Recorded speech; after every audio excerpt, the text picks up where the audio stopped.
Kelly Dale with Off the Beaded Path. I have a studio in Forest City, North Carolina. I have a website called offthebeadedpathbeadstore.com, and I've been here on YouTube for about the last 10 or 11 years. I'm so excited that you joined me today because we're going to be doing the May 2022 Retro Redo Project. Now, if you don't know what I'm talking about, all this year, every month, I've picked a different project that I have done over the past 11 years or so. And it's projects that I got a lot of questions about, and we are redoing that to make life a little bit easier for all of us. So today's project is the Oculus earrings, and you'll see I actually have them on. And there's some key info that you need to know even before we get started. So just bear with me for just a few minutes so I can explain this stuff to you. All right. We're going to put a link below in the show note description. So if you just look below the video, there's a little tiny down arrow. And if you click on it, it brings up the description box. So we're going to put a direct link to that video that I did back in 2016. So the first thing you'll notice, I was completely sick and I had no business doing a video when I was that sick. I had a sinus infection or a cold or something, and bless my heart, I just should have just waited and did it the next week. But in the video, I misrepresented or misspoke, I guess I should say, a few things that need clarification before we even get started. So the first thing that I need to let you know is during that time period, I did not carry a lot of my Delica Seed Beads. Honestly, I was a Toho gal. I love my Toho Seed Beads. I had a few Mayukis, but not a ton of them. And in the video for the outer ring itself, I actually stated that you could use my Delica Seed Beads for this. Well, guess what? Since 2016 and since doing that project, especially testing it the last couple of weeks, I've discovered you can't use Mayukis for this ring itself. The Mayukis, I tried every way possible and I just could not get them to work and lay correctly like I wanted them to. And I think it's the fact that the Mayukis are just a tad bit smaller than the Toho Seed Beads. So first note is that to be truly successful with this part of the project, you are going to need Toho 15 seed beads. Okay, again, Toho size 15 seed beads. The other thing that you're going to need is some 11-0 Delica beads. These are going to be for the outer part of the ring. And the Delicas that you choose are also going to affect the way it goes together. So if you look at some of the satin finish Delicas, what they call satin or silk finish, they are a little bit larger and they have a definite different cut to them as far as how they're cut on the edges, and that makes it a little bit difficult to do this part of the project with. So you'll want to make sure that as you start working, if this piece is looking super wonky, then you need to switch out your Delica bead because it's just that the Delica might be just a tad bit too big and you need to go down to this, because although they say all Delicas are a size 11, they are not 100% equally matched. So just be aware of that. Now, this is the part of the project that gave everybody the hardest time. I got no questions after all these years for how to encase the Rivoli itself. So that's what the description box below is going to have the link to that original video so that you can go and you can see there how to actually do. What I'm worried about today is I'm worried about teaching you how to make this and how to be successful at this part of the ring, because again, this is the part everybody had issues with. The other thing that's going to be essential to your project is a 1-inch dowel. And I think it's like 2.54 centimeters. If you do not have a 1-inch wooden dowel, again, in the description box below, I'm going to put a direct link. We sell these on our website. If you don't want to purchase a dowel, you need something that's going to be this exact size, because this is going to help you keep the correct tension for your project, and it's going to help you keep that perfect cylinder shape or circular shape, not cylinder, as you work. So be aware of that. It's super important for this. If you try to do it freehand, it's just not going to work out. It's going to be very wonky and you're going to be very unhappy with it. Now, as far as your thread, you can use any thread that you want. It's completely up to you. I personally like to use a Fireline, a Wildfire, or a Dragon thread. One of those three threads is going to do good at holding the structure. You want a tighter tension so you can hold this structure so that when you take this off of here, it's just not a wonky, floppy mess. Like, it should be tight and tight, and it should be stiff at that point. You should be able to do this and not have a lot of spring back from it. So make sure that you use one of those threads. Now let's go ahead and get started. This is the colorway for the outer ring that I'm going to be doing today. So I'm going to be using the Perma Finish Galvanized Starlight Toho, so it's their gold. And then I'm using Delica number 793. So this is DB 793, so that it will make this colorway. I'm going to be using the 0.006 in the Dragon thread, or you can use the 0.006 in the Fireline or the Wildfire. Now, in the original pattern, I told to thread on 70 of the size 15 seed beads. But after doing a lot of playing around with it, I actually like the count of 72 better. So I have already threaded on 72 size 15 seed beads onto about 1.5 yards of thread. So I'm just going to kind of set my dowel here to the side for just a second, and I'm going to let all these beads kind of drop down. Don't let them completely fall off your thread. That would be bad. Leave just a couple of inches here that we can stitch back through and get rid of. And then I'm going to very carefully tie these together. I do not want to go through them again because we are going to go through these beads several times. And if we go through them again, it's just going to fill up the holes some more, and you're not going to be happy with it. So just make sure that you've got a good stable knot there and it's not caught up into any of the beads. And then I'm going to slide it onto my dowel. You can also tie this around the dowel if you want to. It's completely up to you. But before I go any further, I'm going to take another needle. Let me find a small one here. And I'm going to thread. Oh, I might have grabbed one that doesn't have the head all the way through. Let's see. Nope. Give me just a second. Let me grab another needle. So I've threaded the needle onto the shorter tail thread. And what I'm going to do is I'm going to go in the opposite direction. So I'm going to just go back this way and go through a few beads here. And then I'm going to get rid of this little tail thread. You don't want to do this at the knot or cut it at the knot, because if you do, even though you've got it knotted, you may actually cut the knot, and then that won't be good at all. So let's see about zooming in here just a little bit so you can see exactly what I'm doing. So you can see here that my knot is right here, and we're actually going to start from that point. So I'm going to pick up a 15. And from where the little thread is here, I'm going to skip a bead and go through a bead. And right now it's a little bit loose, but I promise you, as you get around, it's going to be really, really tight around your piece. So now I skip a bead here and go through a bead.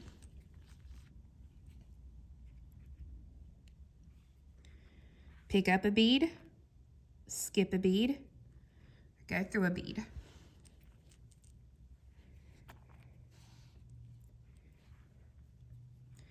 Pick up a bead, skip a bead, and go through a bead. So I'm going to work around this whole little ring of beads that I've got, and I'm going to just be picking up 115, skipping one, and going through one all the way around. And when I get around, like I said, all this kind of extra room will be used up, and you should have a nice tight circle. So as you can see, I've gone all the way around my ring, adding those 15-0 Toho Seed Beads, and I have one bead left here to add. So when I add the bead and I skip the bead, I have to go through this bead right here don't make the mistake of trying to come through this bead or this bead. You have to finish out the row first by going through this bead here. And then if you want to, you can do that and your step up at the same time. So I can actually go through the last bead of my row and the first bead of the new row. So that way it does the finish and the step up all at the same time. And you can look and see now that there's no excess space left. It should be a pretty nice tight stitch without any excess thread left over. And now we're ready to move on to our delicas. So if you want to, you can actually put your 15s to the side.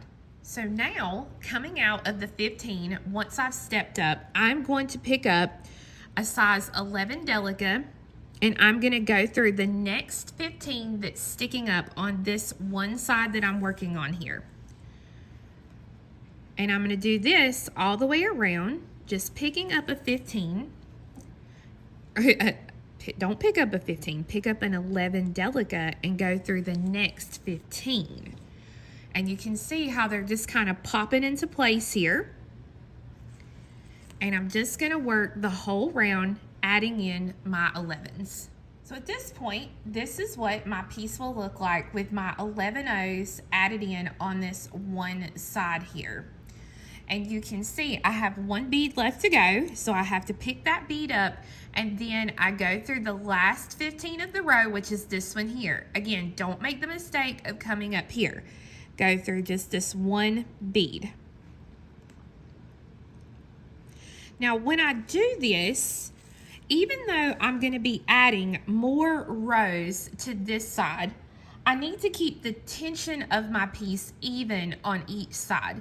So I need to now stitch through the bead. So I'm coming out of this 15 here, and I'm going to stitch through 2 more 15s kind of at that diagonal. So that way I can come out on this other side. So just pull this through. And then I'm actually going to slide this to the other end of my dowel just so it's a little bit easier for me to work with. Even though I'm going to be working in the opposite direction, that's fine. Because now what I'm going to do is I'm going to do another row exactly like I did over here. So I'm going to pick up a Delica and come through my next 15. Pick up a Delica, come through the next 15. And I am not pulling this tight. I am only pulling it enough to pop the beads into place. If you pull a death grip on this, you are going to end up making the piece super wonky. And so tension is really important. Keep a consistent tension on both sides as you work. And you can see there how that's looking now, putting in those Delicas. So I'm going to do this on this side all the way around. Once you get to the end of the row, then this is what the side of your piece is going to look like. Now you'll notice there are a couple of beads here that are sitting a little not so flat against like it did here. And that's okay. I mean, as long as you don't have one like sticking way out or something looks funky, then you're still good to go here. So if I turn this around, I still have one more bead. No, I have 2 beads left to add here, so let me do that. I guess I just kind of got carried away. So 1, and then you can see here I have my last 15 of the row, which is going to be here. Now I'm going to go ahead and work my next row on this side before I go back over to this side. So I'm going to go ahead and I'm going to go through the 15 and the Delica. So I'm going to go through both of them if I can go through them both at once. So that way it finishes up the row and it does the step up so I can start the next row. So I'm going to pull that through so that now it looks like this. To start the next row, we are still, again, just going to use our Delica beads. And this time, instead of going through a 15, we pick up a Delica and we go through the next Delica. All right. And we work this all the way around. Now, as you work, these sides may start to step up. That's completely fine. If they don't, that's completely fine too, if it's laid down flat. It does not matter at this point. You can actually push it up like this if you want to, whatever you kind of want to do. It's up to you. Your biggest thing you've got to worry about as you work this next row is be careful not to let your thread get caught on some of these delicas that are already sticking up, because that can happen really easily. And if you don't pay attention and you get around, then you got to take out the whole row to kind of fix that little snag. So just continue to work around the ring, putting in these 11 delicas in between each delica on this side. So now I've gone all the way around, and you can see here what that's going to look like. You can see how some are laid down and some sticking up, and that's completely fine. But what I'm going to do is I'm going to pick up my last delica here for the row, and I have to finish out the row. So I have to come straight across through this bead here. Remember, don't make the mistake of going up through this one. It's just this one right here. Now, what we want to do is we want to get to this other side so that we can do the same thing on this side. So I'm coming out of this size 11 delicas. So kind of at a diagonal, I'm going to be going through 3 of my 15. So 1, 2, 3, and then a size 11 seed bead. So you may be able to get through these all at one time, and you may be able to only get through 1 or 2 at a time. Whatever works and floats your boat. Just make sure that when you do this, you be very gentle so you don't bust any beads, because if you bust a bead, at this point, you got to go back in and either try to fudge it and add it in, or just take it off and start over again. So just to make it easy on me, I'm going to slide this back down here. So I've got something to hold on to. And now I'm going to be working 2, not just the 1 row, but I'm going to be working 2 more rows here on this side. And to work those rows, again, I just pick up a delica and go through the next delica. And then when I get back, I'm going to step up and do another row. So 2 rows of delicas on this side. So it's making a total of 3 rows. Here, you're only going to have 2 rows. Here, you're going to have 1, 2, and then a 3rd row. Okay, my little beady friends, you will see now that I have 1, 2, 3 rows on this side and 1, 2 rows on this side. Now, if I take it off my wooden dowel, you'll see that it's still squishy. It's supposed to be at this point, so don't freak out, all right? It's supposed to still be squishy. When we start to do our little zip up, which we're fixing to do, that's when it's gonna make it a lot more firm and it's gonna hold its shape for you. So I'm gonna leave it on the dowel as I do this step, and I'm gonna zoom in a little bit more here so that you can see a little better. My thread is coming out here on this right-hand side. So I'm gonna take the needle and I'm gonna come to the next bead that's sticking up here on the left-hand side. So I'm coming out here and I'm coming across to here. Okay, I'm not gonna pull it tight yet because I want you to see kind of where the thread path is going. So I'm coming out here on the left, so I'm gonna come across here on the right to the next bead sticking up on the right, and I'm gonna go through that bead. Now when I pull tight, you'll see how it pulls it together. So my thread was coming out on the right, so now I go to the next bead sticking up on the left. Then the next one sticking up on the right. You can see we're just doing a zigzag back and forth. Now to the left, and it's always through the bead that's sticking up. And you can see as I work that now how that's pulling together, and that's exactly what we want it to do. And I'm really pulling these threads tight now as I go through the beads. I'm really pulling it tight so that I get this nice tube that I want.